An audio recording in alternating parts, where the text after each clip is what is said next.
Now we're doing graphing the line with y equals mx plus b. So we just went over how to dissect different lines based on this. So what's the m stand for again? Slope. And our b, y-intercept, okay? So if we carry this on, we'll be pretty good moving forward. So it says locate, we're gonna learn how to graph based on having the equation. So it says, number one, locate the y-intercept on the Cartesian plane, okay? So the Cartesian plane is just that T graph, right? That we've been, or that cross graph we've been dealing with the whole unit. And then after we put that y-intercept point, we can graph the rise and graph the run. So basically, if we have our y-intercept and we find it, we then can look at our slope and go, okay, it goes up 3 and over 2, and then we have 2 points. Then since we have those 2 points, we can connect them with a straight line and place arrowheads at the end of each one. And then finally, what we do with every single time we graph something is we always label that equation. So if we look at the following examples, y equals 3 over 4x plus 1. What's m here? What's the slope? Yep. 3 over 4. And what is b? Sorry, 1. So step 1 was to do what?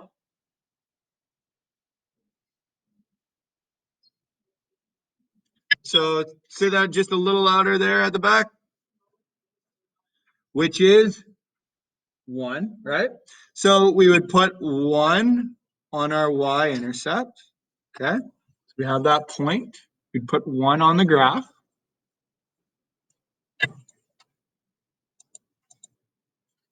Put that 1 on the graph. We'd put that point.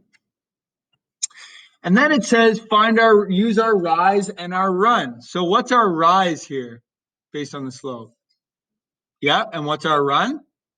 4. So we would go up 3, 1, 2, 3, and over 4. 1, 2, 3, 4. And we put our second point. Okay. Now our job is to connect those 2 points and put arrowheads. So if you have a ruler, please get into the habit of using one, because you will be demanded to do so on a test. So we connect those 2 points. We put the arrowheads on either side. What's our last step we need to do?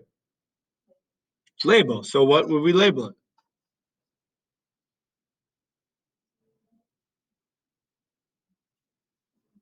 Yeah, the equation. Y equals 3x plus 1.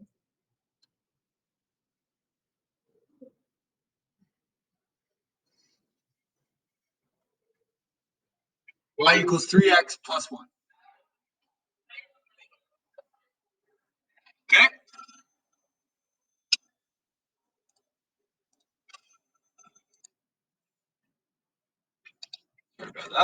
Okay, so for the next one, what is for y equals negative 2 over 3 x minus 5? What is our slope? Negative 2 over 3. And our y-intercept? Negative 5. So first step is find our y-intercept, which is negative 5. So we're going to put that mark right at that spot. And then we're going to graph our rise over run. What's our rise? What's our rise? Negative 2. So 1, 2. And our run being 3. 1, 2, 3. Remember, the negative number is only the 2, right? It's not the 3 as well. So we go down 2, but we go to the right 3, okay? And then what do we do after that?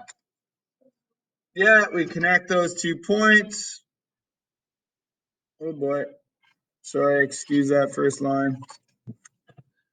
Put the arrowheads. And then our last but not least, what do we do? Label the equation y equals negative 2x minus 5. Sorry about that one line there, guys. See if I can erase it.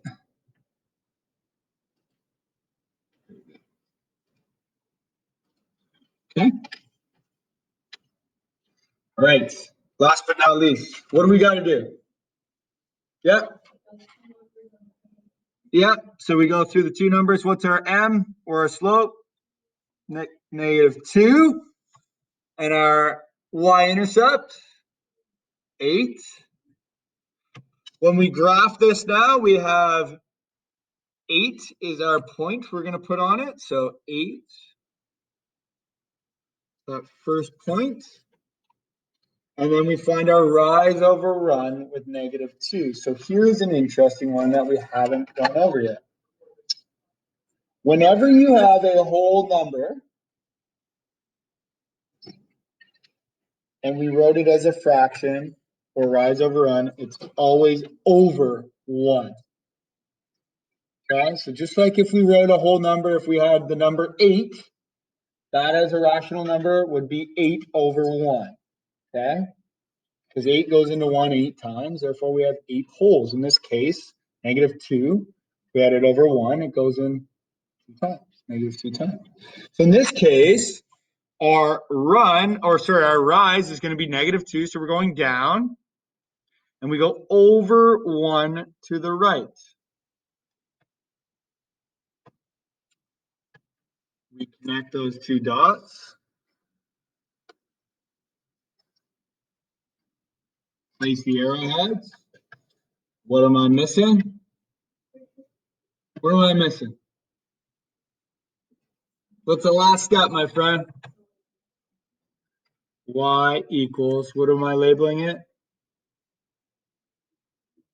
X.